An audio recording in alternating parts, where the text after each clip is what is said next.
महाबात्या बेले एभली क्षति हो नाला एभली गोटे लक्ष्मीचड़ा अवस्था आसीगला आम राज्य में कहबार ना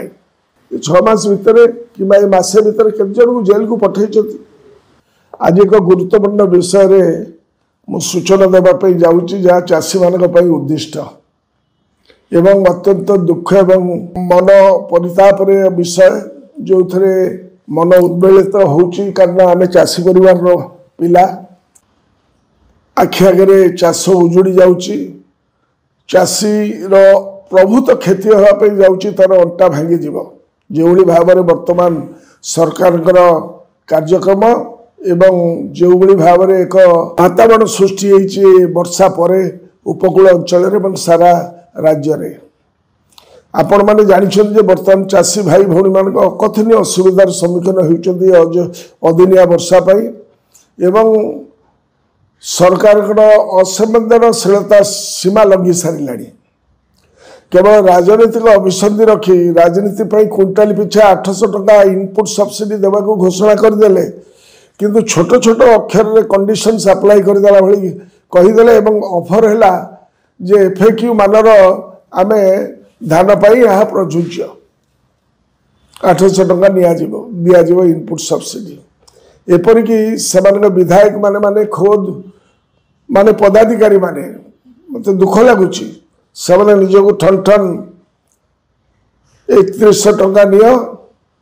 ठन ठन धान दियो ए कथा कहीदे चलीगले एवं किंतु तंकर जो एनालाइजर मेसीन लगेले तादिरे सबू 100% धान पास हो पारनी से गोटे वातावरण एवं अवस्था तैयारी करदेले जो थे ओडिशा रे उत्पादित धानर 90% धान पाखापाखि से एनालाइजर द्वारा पास हो पार नहीं। मु विभिन्न राज्यर बरगढ़ बलांगीर अन्य अंचल सब चाषी भाई मान सहित कथबार्ता एवं वार्तालाप होती एवं से मेसीन चिन्ह पारना बरगढ़ एवं बलांगीर में स्वर्ण धानटा कौन कौ धान रु कौन हम एवं ता छड़ा जी मंडी बर्तमान खोल जा सबू मंडी पाखापाखि धान उठी पारना मु काली गणमाध्यम देखिली जे पाखापाखि 16टी जिला मंडी खोली किंतु से सबू अधपत्रिया भाव में खोली एवं सबु जगह धान उठी पारना जोगाण मंत्री निज तथ्य से भी तथ्य ठीक कि नहीं ताकू पुणी तर्जमा करने पड़ो जे 7.5 लाख मेट्रिक टन धान संग्रह करा जायछि प्राय 1.5 लाख चाषी ठारू अर्थात उभय धानर परिमाण एवं चाषी संख्या मात्र धार्य लक्ष्य ठारू पाखापाखि 10% कम जो कथा को कही आम विधानसभा भितर जे वर्तमान धान अभावी बिक्री कले आम ओडिशार धान कौन बाहर धान आसो बोली समस्ते गोटे आशंका करते 800 टका दिज्व अधिक तेणुक माने पार्श्ववर्ती माने प्रदेश मानक राज्य मानक आम आड़ को आसो धान बर्तमान ये एपरी अव्यवस्था करदे जे चाषी अपेक्षा करूना 800 टका पाइबापी से कहते जी हो पचे आम 2021-2200 टकर बाहर चाषी मान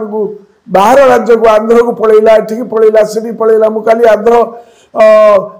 चाषी मैंने किभली भाव में कम नहीं पलाउं कारण गंजाम जिले में 50% धान कटे सरी जाइला आ 50% बर्तमान माड़ खाईगला तुम वर्षा ताको कौन करा कार्यक्रम कौन करा दरकार से सरकार तुरंत सर्वदलीय मीटिंग डाकतु तुरंत समस्त को नियतु कॉन्फिडेंस को नियतु सबु विरोधी दल नेता मान सहित आलोचना करतु एवं गोटे चाषी मान अकथनीय अवस्था होती